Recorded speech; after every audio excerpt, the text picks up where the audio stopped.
Pretend to be my Christmas wife, her CEO begged. She was stunned by his one heartfelt condition. Hello everyone, before we begin today's story, I have a small favor to ask. Please hit subscribe and turn on the notification bell so you never miss our channel's new videos. It's quick, free, and the best way to support us in bringing you more dramatic stories. Your support means the world to us.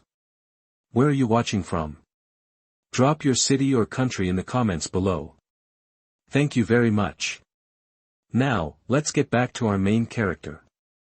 Snow drifts across the parking lot of Hale Industries, the kind of soft, swirling white that makes the whole world feel quiet for a moment. Lila Morgan pulls her thin coat tighter around her chest as she hurries toward the exit, her breath fogging in the cold air. Her shift just ended. She is exhausted, underpaid, and already planning how she will stretch a $20 bill to last through the weekend.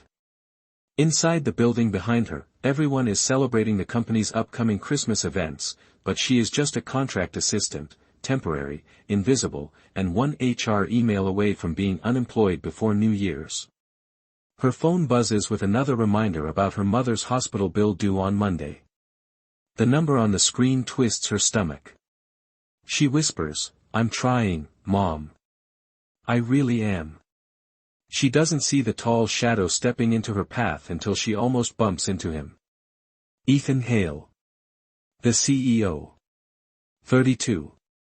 Ruthless reputation. Navy coat dusted with snow. Eyes cold enough to match the December wind. Lila freezes.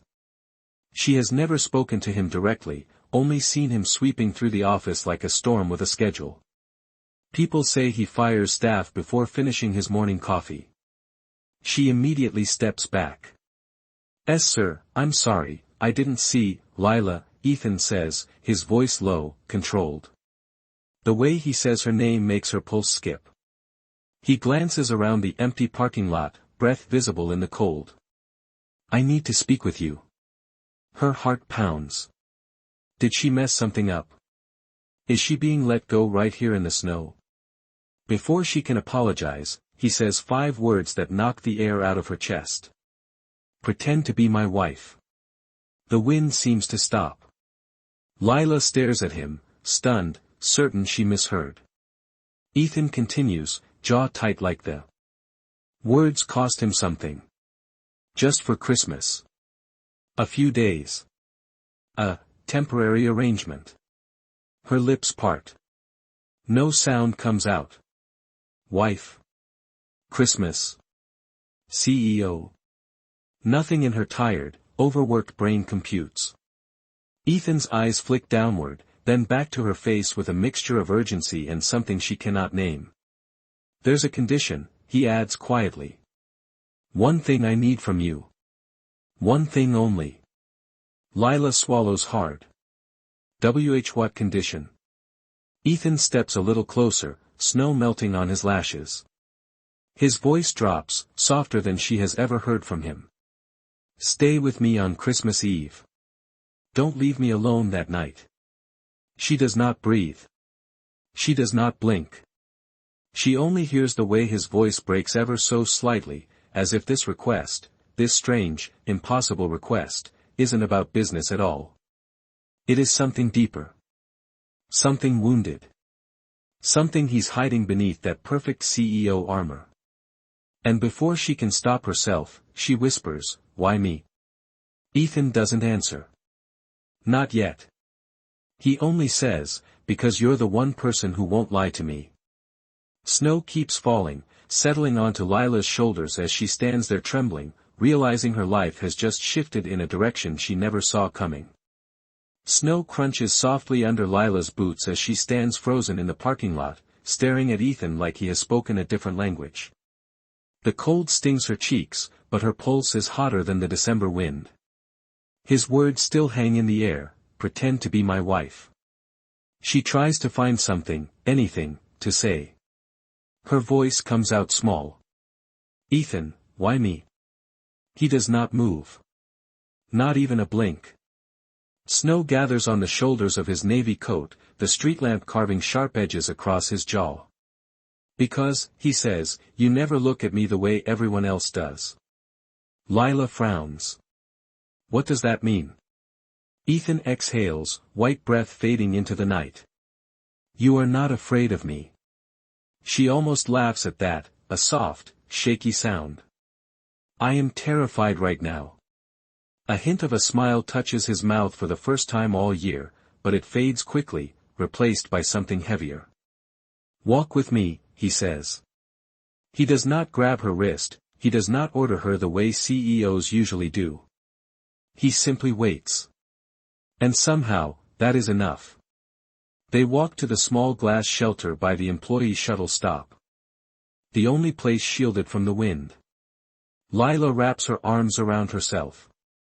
Ethan stands a careful distance away, hands in his pockets, shoulders tense like he is bracing for impact. You want the truth? He asks. She nods. He looks out at the snow-covered lot, the empty lines of cars, the flicker of the security lights. My family is complicated. Christmas is complicated. Lila stays quiet, sensing she should not interrupt. He swallows, voice dropping. They expect me to show up with a wife. Not a date. Not a girlfriend. A wife. Lila's eyebrows lift. Why? Ethan hesitates. My father is retiring. The board wants to see stability. They want to see a future. His jaw tightens. In their world, a man without a family cannot be trusted with a legacy. Lila feels a twist of sympathy. She thinks of her own mother, alone in a hospital bed waiting for another unpaid bill. People make rules about other people's lives so easily when they do not have to live them. So you need me to pretend, she says quietly. Just pretend. Ethan nods. It is only for a few days. The Christmas dinner. The winter gala. The board breakfast. He pauses, eyes lowering. And Christmas Eve. Lila studies him. You said Christmas Eve like it matters the most. Ethan's throat works, but he does not explain. Not yet. Instead, he reaches into his coat and pulls out a folder. He holds it toward her. This is the agreement. Lila stares at the folder but does not take it. You already prepared it? Hours ago, Ethan admits. I just needed to know if you would listen. She forces herself to breathe. This is insane. This is unreal. This is dangerous. But then she hears her phone buzzing again from her pocket. Another reminder of the hospital bill. Another deadline. Another weight pressing down on her already cracking world. She whispers, what do I get in return? Ethan answers instantly, as if he has rehearsed this part 100 times. I will pay your mother's hospital bill. All of it. And I will renew your contract for the entire next year with full benefits. Lila's heartbeat stumbles. It is everything she needs. Everything she cannot get on her own. She closes her eyes for a second. Just 1 second. When she opens them, Ethan is still watching her with that quiet, unreadable pain she cannot place. Lila, he says, voice gentler than she has ever heard from him, I am not asking you to give me your heart.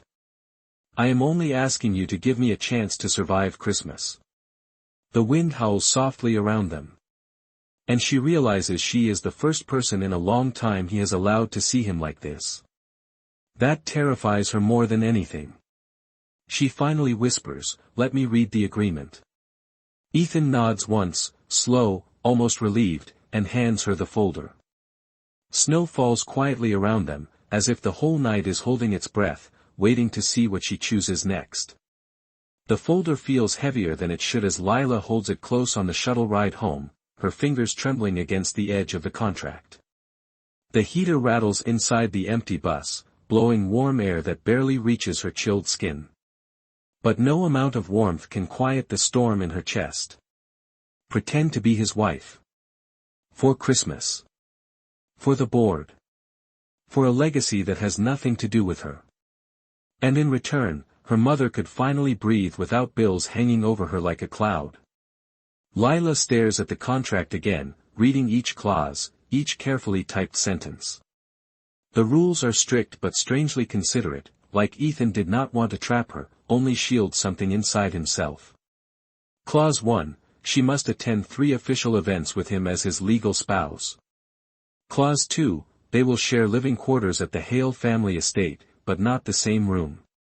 Clause 3, no public arguments or contradictions, they must appear united. Clause 4, complete confidentiality about the arrangement. Clause 5, the heartfelt condition. She must stay with him through Christmas Eve, from sundown until sunrise. She reads that line 3 times. Something about it feels like a secret he has not told her yet.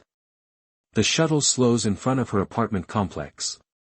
The building looks even smaller under the streetlights, its cracked steps and flickering porch bulb a sharp contrast to the polished marble of Hale Industries. She climbs the stairs, pushes her door open, and finds the apartment dim and quiet, her mother asleep in the bedroom down the hall. Lila sets her bag down and sinks onto the worn couch. She opens the contract again, tracing the ink with her thumb. Wrestling with fear and hope. When her mother coughs softly from the room, everything inside Lila tightens. She stands and walks toward the bedroom, stopping at the doorway. Her mother is curled into blankets, pale but peaceful. Lila imagines the hospital calling again, asking for money she does not have. She imagines losing her job before winter ends. She imagines Ethan, standing in the snow with that strange vulnerability in his voice when he said, "I am only asking you to help me survive Christmas." The clock strikes midnight. And something inside her moves. The next morning, she is back at the Hale Industries lobby before sunrise, contract folder in hand. The building is quiet at this hour, bathed in soft gold from the holiday garlands draped across the marble pillars. Ethan is already waiting near the elevator, hands in his coat pockets, posture stiff.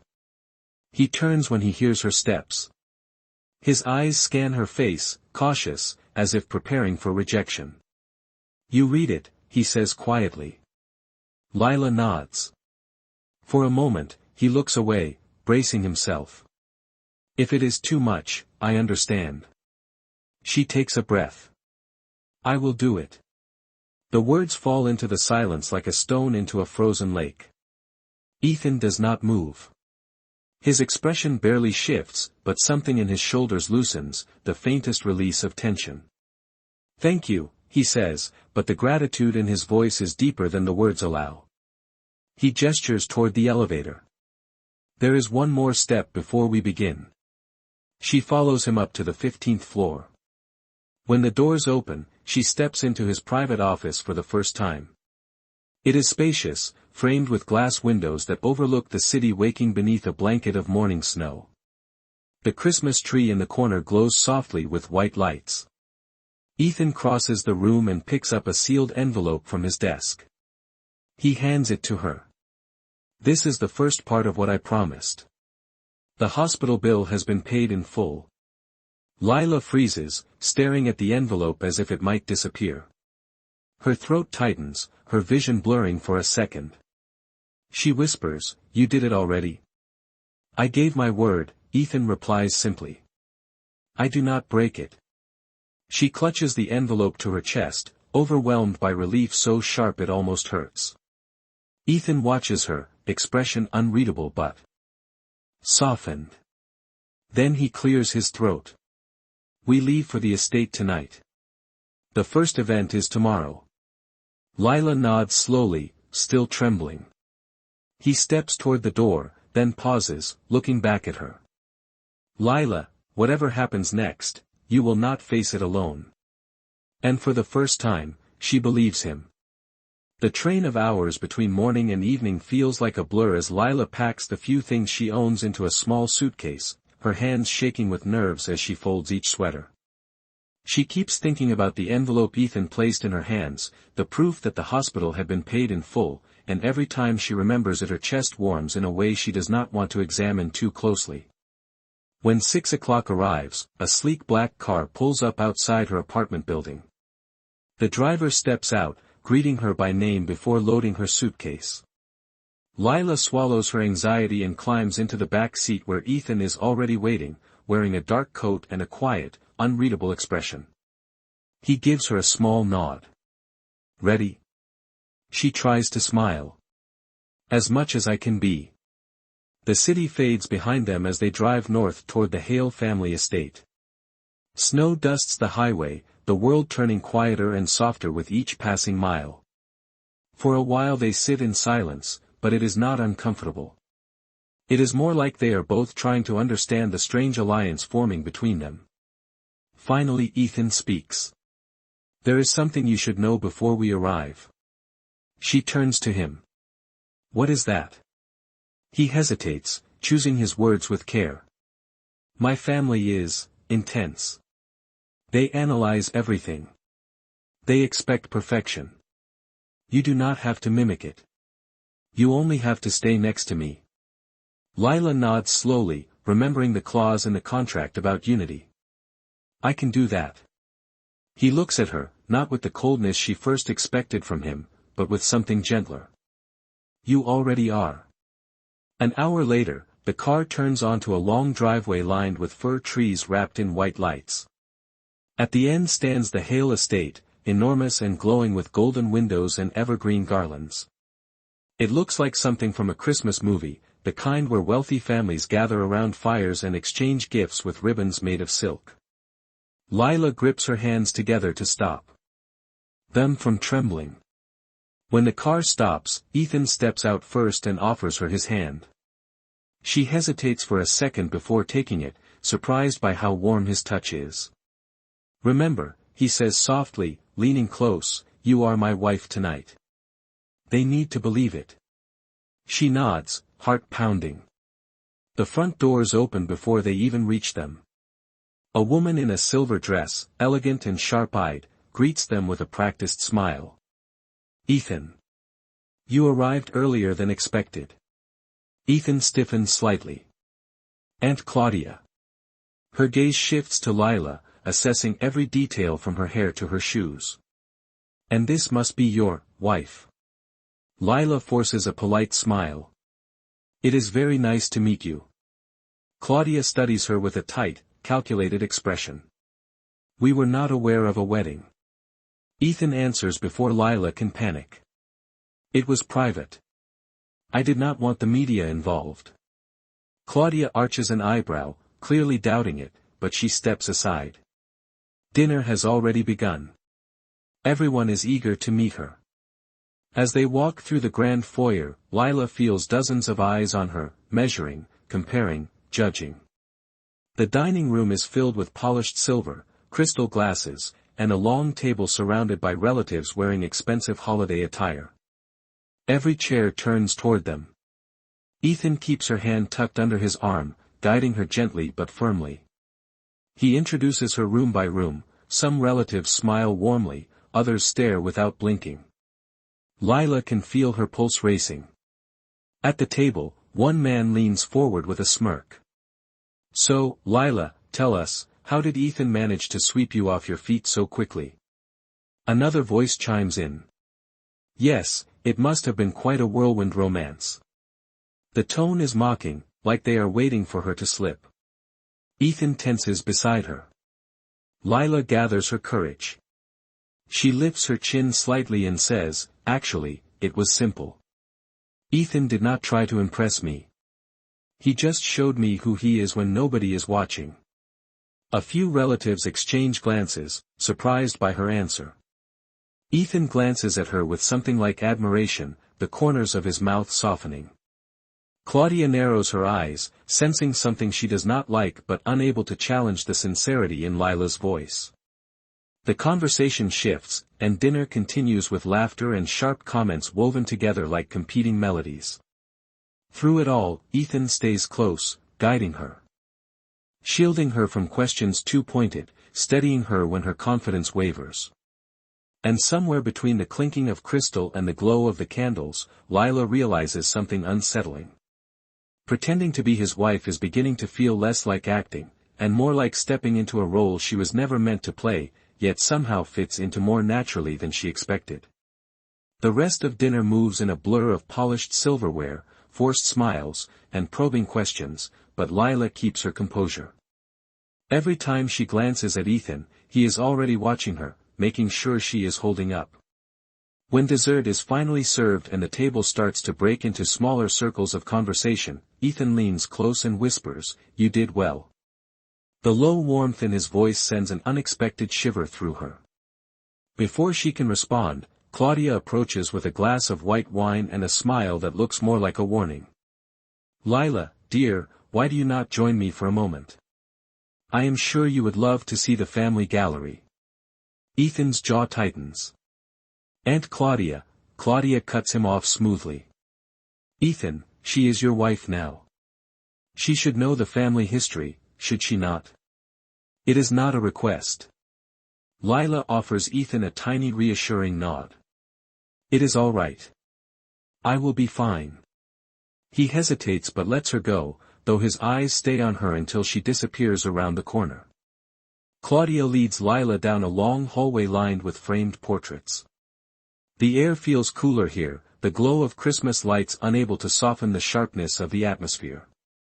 Claudia walks slowly, hands clasped behind her back, voice deceptively calm. "You must understand, our family takes authenticity very seriously. We do not tolerate pretenders." Lila swallows, keeping her gaze steady. "I am not pretending to be anything I am not." Claudia stops walking and turns to her fully. "Are you sure about that? Because the truth is, you appeared out of nowhere. No history. No introduction. No wedding announcement. And suddenly you are Ethan's wife." Lila feels her heartbeat thump once, hard. Claudia steps closer. "Tell me, dear, what do you really want from him? A wealthy husband? Financial security? A share of the company?" Lila shakes her head. "I did not ask him for anything." Claudia lifts one eyebrow. "Then why did he marry you?"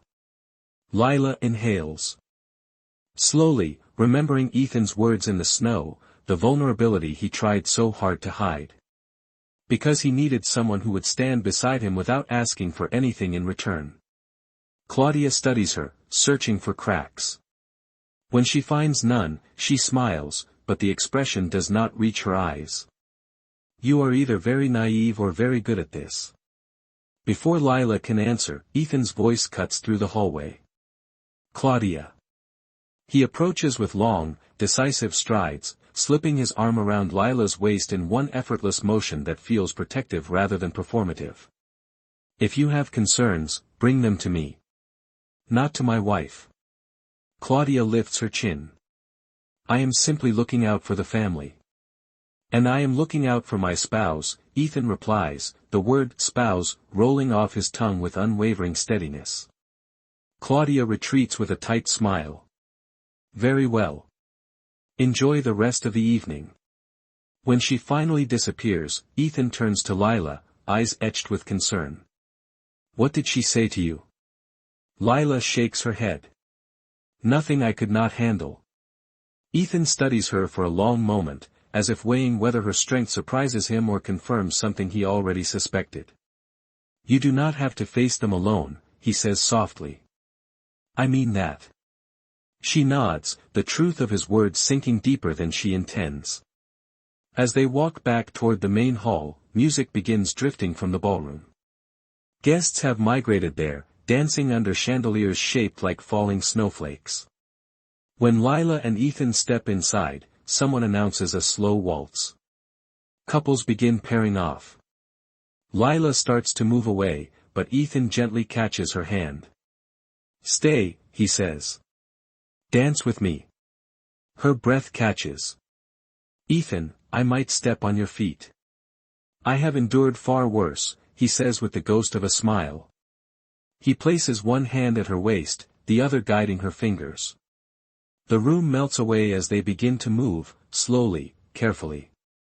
His touch is steady, hers trembles against his. She tries to focus on the pattern of the steps, but all she feels is his warmth anchoring her in place. As the music swells, Ethan leans in, his voice barely above a whisper. For tonight, thank you for being here. Lila looks up at him, her breath hitching as she meets the softness in his eyes. It is not part of the act. Not part of the arrangement. Not part of any contract.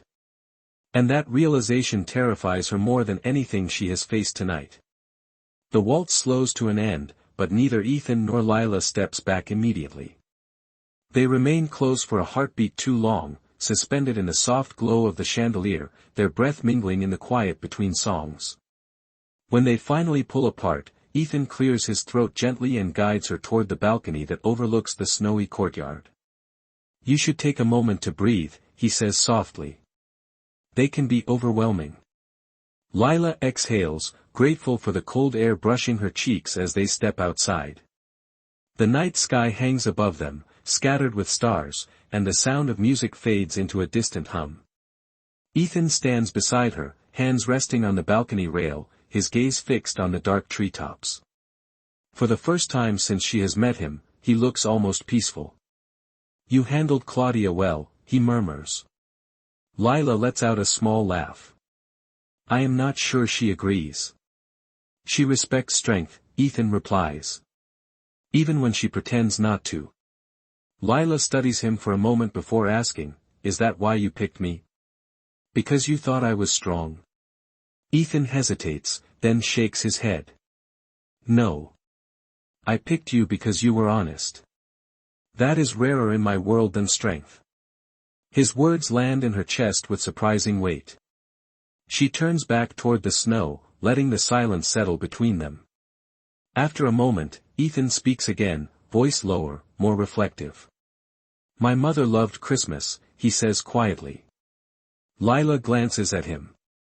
His eyes are still on the courtyard, but something in his features has shifted, the armor he always wears seems thinner here, in the cold air. She decorated the entire house herself. Every branch, every ribbon, every ornament. He gestures vaguely toward the garlands behind them. These lights are not the same, but they try. Lila listens without interrupting. She left on Christmas Eve, Ethan continues, each word deliberate. She told us she was stepping out for fresh air and never came back. Lila's breath catches. Ethan, he shakes his head gently, not wanting pity. My father tried to explain it away. He said she needed space. He said she would return. She never did. He finally turns to look at her. That is why Christmas Eve matters. That is why I cannot, his voice trails off, but Lila understands. He cannot face that night alone. She steps closer, her voice steady. I will be here. I promised. Something softens in his eyes, something unguarded and quietly grateful. He nods once, but it feels like a moment that echoes deeper. Before either of them can say more, the balcony doors open and a younger woman in an emerald dress steps out with a glass of champagne, her smile sharp and intentional. Ethan, she calls sweetly. There you are. Everyone is asking for a photo with the newlyweds. Ethan stiffens. We will be in shortly. The woman's gaze flicks to Lila, her smile thinning. So this is the wife. Interesting. Lila tenses, but Ethan steps subtly closer to her, a silent shield. Ava, he says with a tone that carries warning, this is not the time. Ava raises an eyebrow. It is just surprising. You were always so selective. And now you return with a woman nobody has ever met before. Ethan's expression darkens. Ava. Lila touches his arm gently, grounding him. It is fine, she whispers. Ava's attention shifts, noticing Ethan's protectiveness. Her eyes narrow with a spark of jealousy. Well, she says with a sugary smile, do not take too long. The family is eager to see how well she fits. She disappears inside, the door closing behind her. Ethan exhales sharply. She used to be a family friend, he mutters. She wants control. She hates anything she cannot predict. Lila nods, understanding more than she says aloud. Let us go back, she says softly, before they create more stories about us. Ethan offers his arm, and when she takes it, he holds her hand a little longer than necessary. Inside, the ballroom feels brighter, louder, more demanding than before. Cameras flash. Guests turn. A photographer calls out, Mr. Hale, Mrs. Hale, a picture please. Lila freezes for half a second, but Ethan squeezes her hand gently, whispering, just look at me. She does. And for the moment the camera flashes, it is easy to forget that their marriage is not real, that this night is built on a contract, that the warmth in his eyes is not something she is supposed to feel. Because in that single captured moment, it looks real. It feels real. And that terrifies both of them more than anything else. The camera. Flash fades, but the lingering heat of Ethan's hand in Lila's does not. As they move through the ballroom, guests offer congratulations, subtle stares, and quiet whispers that blend into a low hum. Lila keeps her smile steady, but her pulse refuses to calm. Ethan notices, his hand rests at the small of her back, guiding her with a gentleness that contradicts everything people say about him. Eventually the room grows louder, the music swells, and more relatives flood in. Lila and Ethan slip away toward a quieter hallway lined with wreaths and soft lantern lights. She exhales with relief. I feel like I just survived a battlefield. Ethan gives a small laugh. You did better than most people who step into this house. I warned you it would be intense. Lila leans against the wall, brushing a strand of hair behind her ear. Ethan, your aunt, your cousin Ava, these people are not just intense. They want to dissect me. Ethan steps closer, lowering his voice. They do that to everyone. But they do not get to break you. Before she can respond, the soft vibration of her phone inside her purse startles her. She glances down. A message from an unknown number flashes across the screen, you deserve honesty. Ask him what happened last Christmas Eve. Lila's breath stops. Ethan notices the shift in her expression. Lila? What is it? She locks the phone quickly. Nothing. It is nothing. But he studies her with concern. Someone texted you. Yes, but it is probably spam. Ethan's jaw tenses. Let me see it. It is fine, she insists, but her voice cracks just slightly. His eyes narrow with protective sharpness, but before he can press further, a distant voice calls out, Ethan. We need you for a quick discussion about tomorrow's breakfast lineup. It is one of his uncles, gesturing impatiently from the doorway. Ethan sighs. I have to take this. He touches Lila's hand lightly. Stay here. I will only be a minute. She nods, watching as he walks away. When he disappears around the corner, she finally opens the message again, her fingers trembling. Ask him what happened last Christmas Eve. Her mind reels. What could it mean? She knows about his mother leaving years ago, but is there something more? Something he has not told her. A soft voice interrupts her thoughts. Trouble already?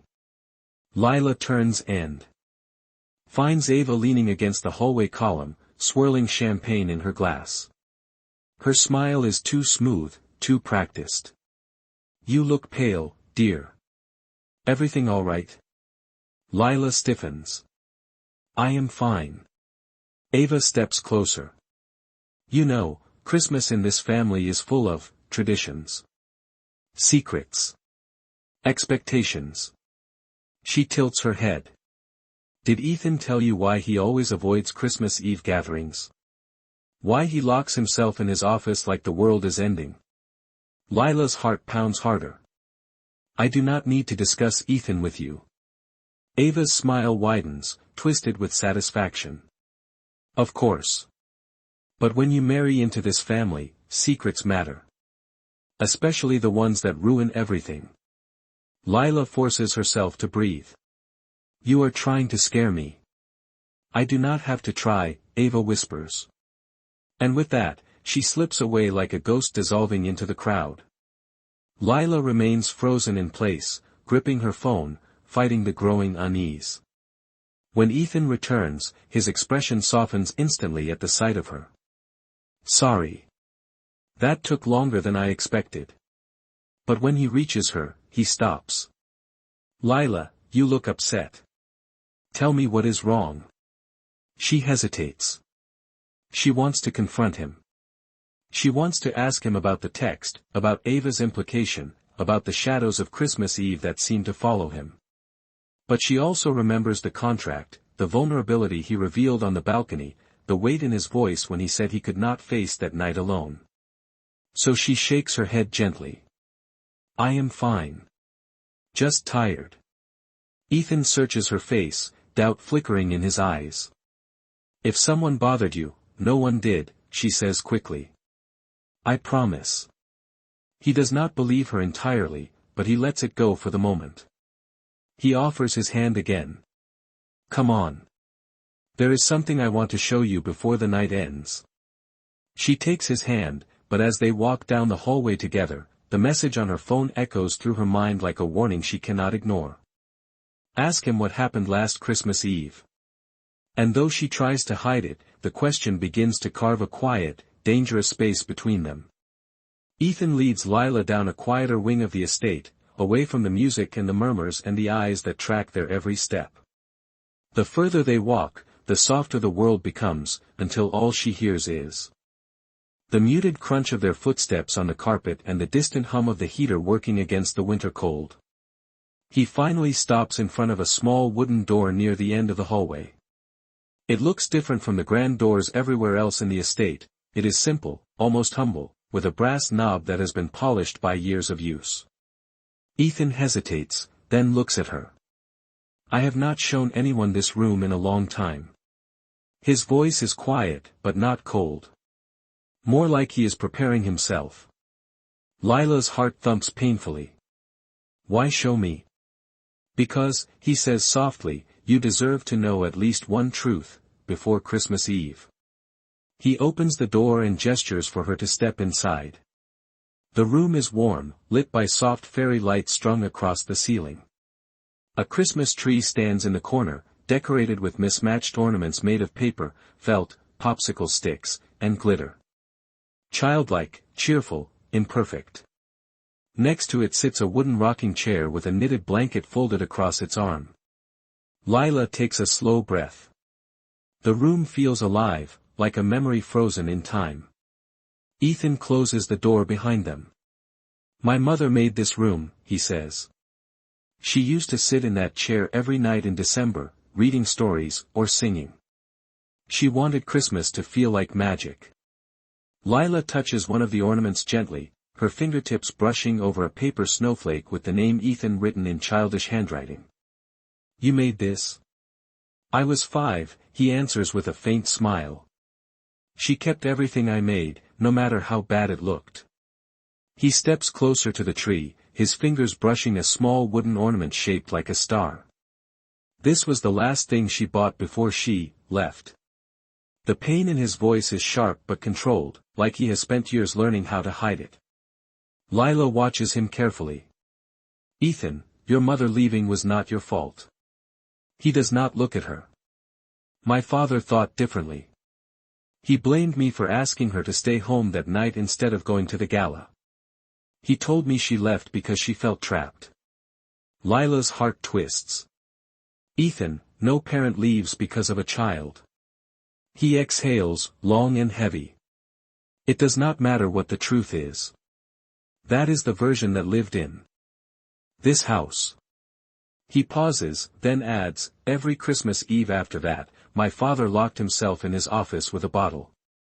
And I locked myself in mine. Lila steps closer. That is why you needed someone with you. You did not want to face it alone. His voice lowers. I have faced it alone every year. But this year, I could not. Not again. The confession is soft but raw, like he has peeled away the last layer of armor. Lila feels the tightness in her chest grow heavier. She wants to reach for him, but before she can, Ethan turns to her fully. Lila. I need something from you. Her breath catches. What is it? Honesty, he says. Something is bothering you. Someone said something. Tell me. She freezes. The text. Ava's warning.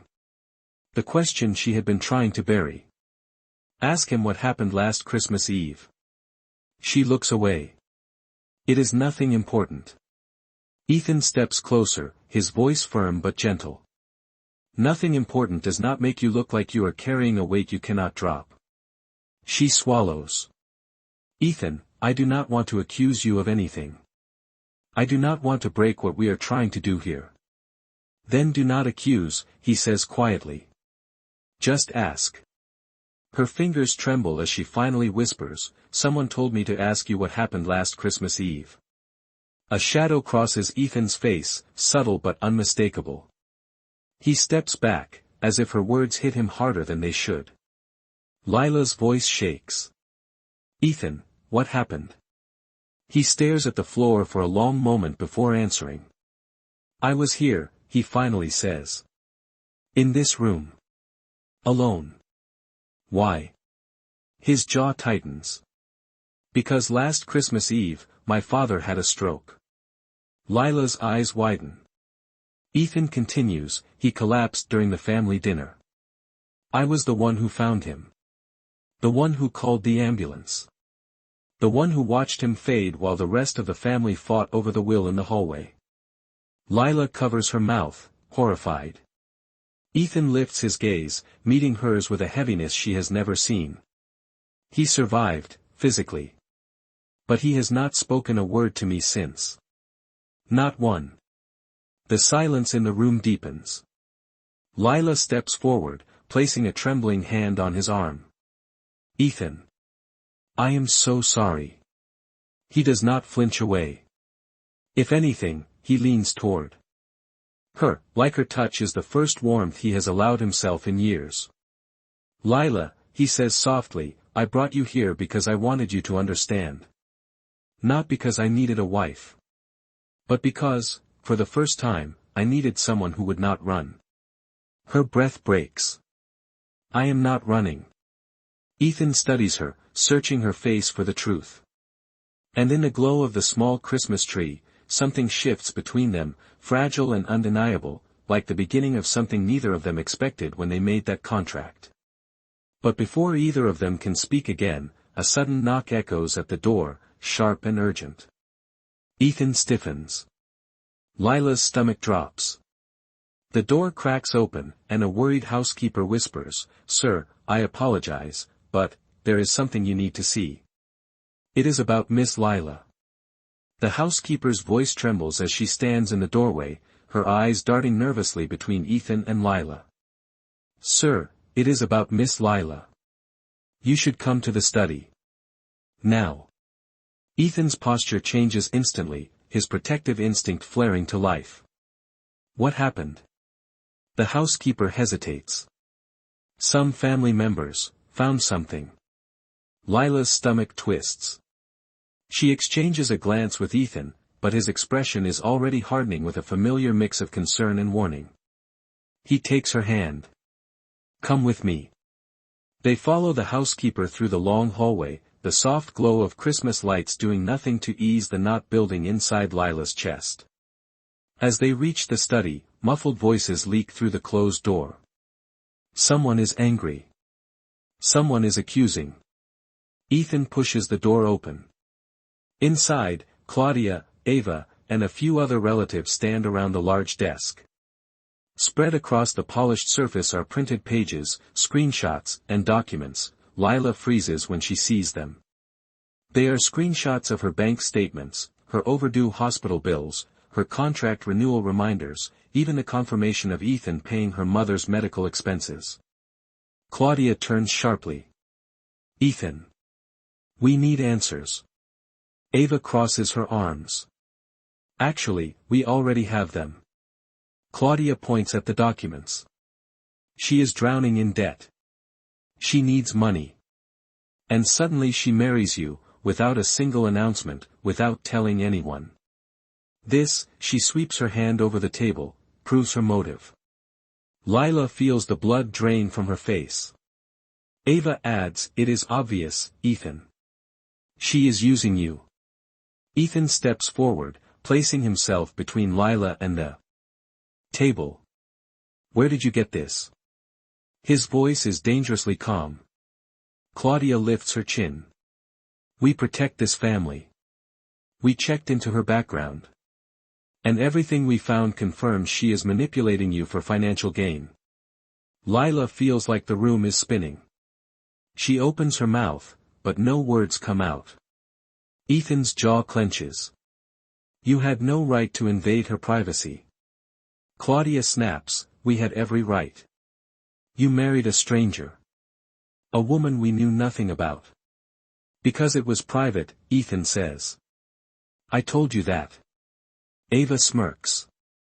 "Private, or convenient? She needed money. You needed a wife for the board. How tidy." Lila feels tears sting her eyes, but she forces herself to speak. "I never asked for any of this." Claudia scoffs. "You did not have to ask. Your desperation spoke for you."